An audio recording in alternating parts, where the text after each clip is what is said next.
Hey guys, Joe here. It's 2021, new year. Everybody's saying, oh, thank gosh, 2020 is over. Got some bad news for you guys. The universe, pandemics, they don't know how to tell time. So what does that mean for us here in 2021?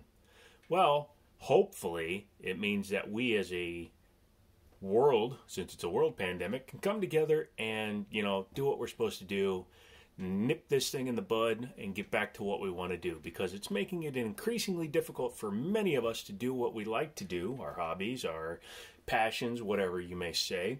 And I want to be able to continue to build this channel on the types of videos that you guys want to see, which in my case is pew-pews that shoot freedom balls. And I'm going to continue to do that. But I'd also like to get out to the range more. And that's difficult to do when a box of freedom pills costs $30 or $40 or $50, depending on who you buy them from. So what I'm going to do is obviously continue with the tabletops, but also going to dedicate a portion of my monthly income to getting some little pew-pew pellets so that we can continue to have fun. Today's video is no different, and today's video is on a firearm I picked up because it seemed really interesting, and I'm thinking about using it for an EDC for a while to see what I think. This is a Diamondback FS9. Diamondback is a relatively new company. They've been making AR-15s for a couple of years, and they made some pretty cool ones like the Burnt Bronze 300. I almost bought one of those when we first opened my buddy's store, Liberty Arms. Check them out below, or check them out by Googling them. Sorry, can't check them out down below, otherwise instant no for the money. But they have been making AR-15s for a while. They also make a small subcompact pistol called the DB9, chambered in 9mm, obviously. And then they also make this one, which is the FS9. This one caught my eye. It was sitting on the shelf at one of my other friends' stores, because I don't exclusively buy just from Liberty Arms, although you can if you want to get a good deal, but from pawn shops as well, and that's where this particular one comes from. This gun intrigued me when I saw it on the wall because it is kind of a Phantom 17X, if that makes sense. If you're a Glockophile, you'll know the 19X has a 17 frame with a 19 slide. This is basically the opposite. Go ahead and drop the mag, show that it's safe. And again, for the commenters who still leave comments, the reason I always show clear is because you can never be too safe. And yes, there are people that have uploaded their accidental discharges, so don't say they're only in cringe compilations. There's some people that have done something stupid, negligently discharged a firearm, and then uploaded it, hopefully to teach others not to do the same thing. So, this is the Diamondback FS9. Looks pretty nice, doesn't it? I think so. It's got a nice look to it, a nice feel to it. Striker fired, obviously. Most of the newer guns that have been coming out in the last few years have been all striker-fired pistols. It makes it easier for not snagging a hammer, as well as... actually, I don't know why. Someone leave it in the comments why they believe a striker-fired is more reliable than a hammer-fired gun.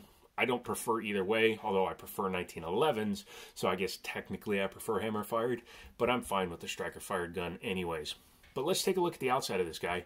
And this is what I mean by it's a 17X. This is about the same length as a 19, because it's a 15+1 capacity. So there you go, there's your capacity. 15 rounds in the mag, 1 in the gun. And it is a 4.25-inch barrel. Or actually, no, this is a 4.5-inch barrel, excuse me. So this is basically a Glock 17 length upper. So you can see the length. You have a nice sight picture because you have a longer sight picture. So yes, that's what I kind of like about this one.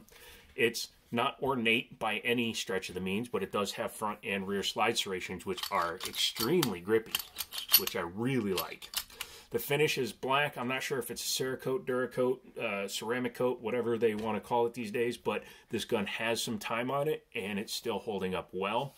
You can see there's wear on the top of the chamber from the sliding across it, so yeah, it seems to be holding up pretty well. It has a almost HK VP9 or even a P30 width on the grip. It's actually a very comfortable grip. It's not super wide like some guns that tend to be. It has a little bit of a hump right here, and I think that's just to make it so it fits in the palm of your hand very well. And I'm a above average sized gentleman, so yeah, it fits my hand very nicely. The magazines appear to be Mekgar. No, excuse me, these are ACTs. I thought they were Mekgars, but they're ACTs. ACT makes a lot of mags just like Mekgar does. They're also made in Italy, so I wonder if ACT is like a subsidiary or an offshoot of Mekgar. I'm asking you guys to give me a lot of information, but if you know, put it in the comments. But as you can see, it's got a nice little extra pinky there if you want to run with your hand lower for some bizarre reason, or if you have extremely large hands. It also has a nice little cut here on both sides, so if you need to strip the mags, you can strip the mags without it being too cut deep or too uppercut. Sometimes they'll cut out this entire section, but it's nice and flush, doesn't interfere with anything, and you can easily strip the mags. Mags are drop free, which is very nice. This particular firearm came in its original box, even though it is used. Very plain in here. It had one extra mag. As I said, I'm using it for EDC, so I do have one magazine that's loaded. That one will not be going into the gun. I unloaded this one just so I could show you it. Has foam padding on the top, nothing around here. And with this extremely deep lip that it has, I would venture a guess that it could be airline approved because it also has a spot for 2 locks here.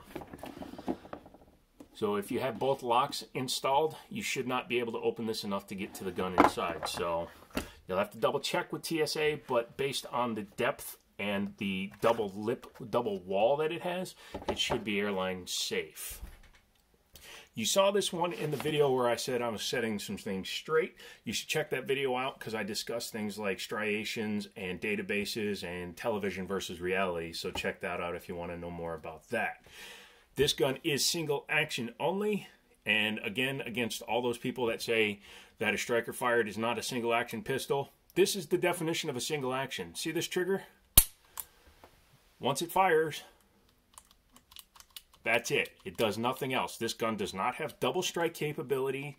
It does not have the ability to be decocked and started in double action mode, so it is not doubled to single action like a Beretta.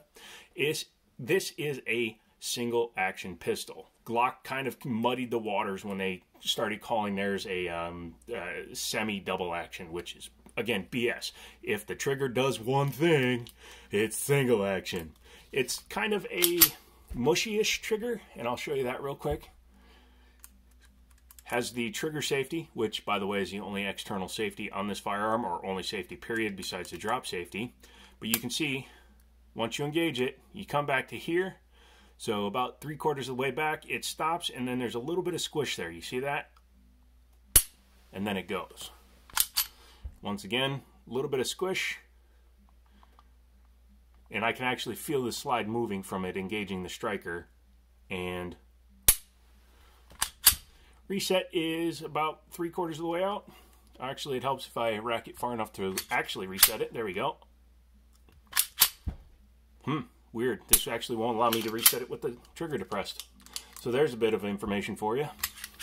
If you just hold the trigger down after it fires, it will not reset.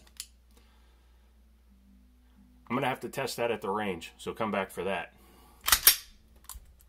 Yep, no reset. Only after it's been fired.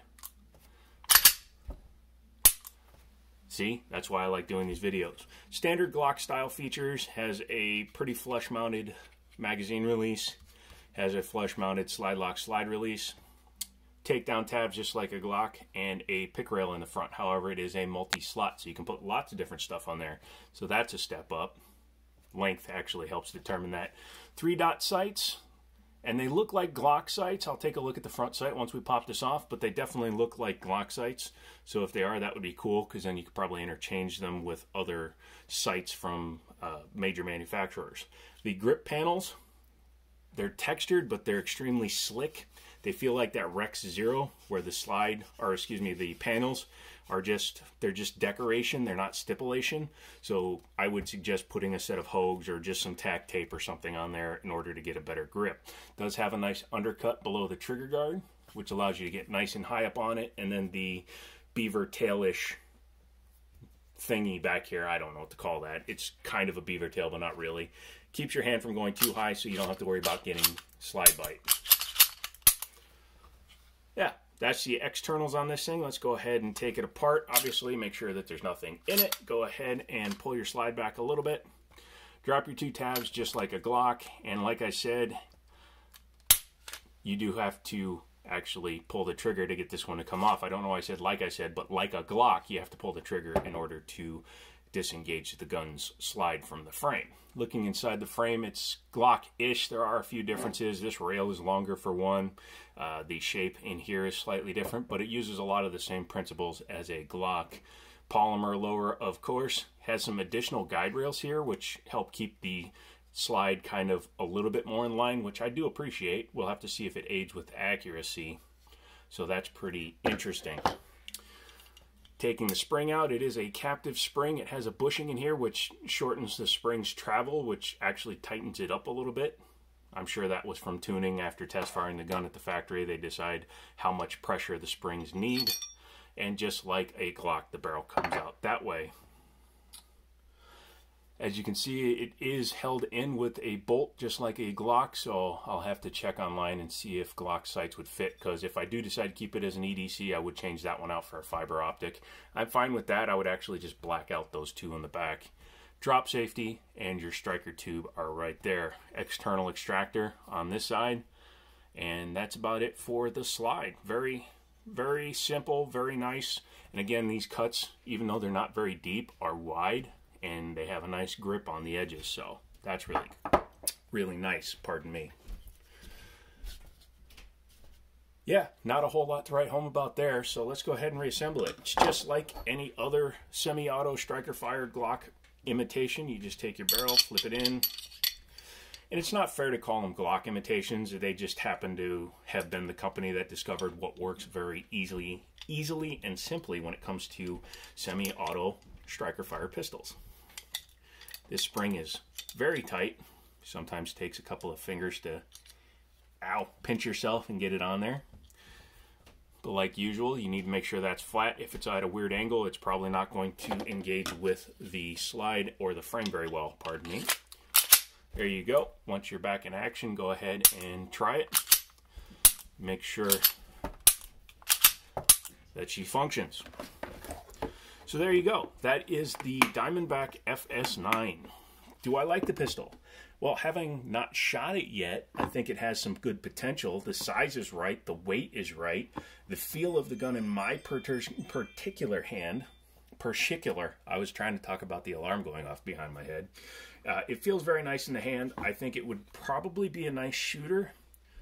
I haven't read a whole lot of reviews, and a couple of reviews I've read were wrong, so we'll have to see what happens. But yes. That is it for this gun. If you like it, give me a call at Liberty Arms. Say, hey, I saw one of these online. Can you get one?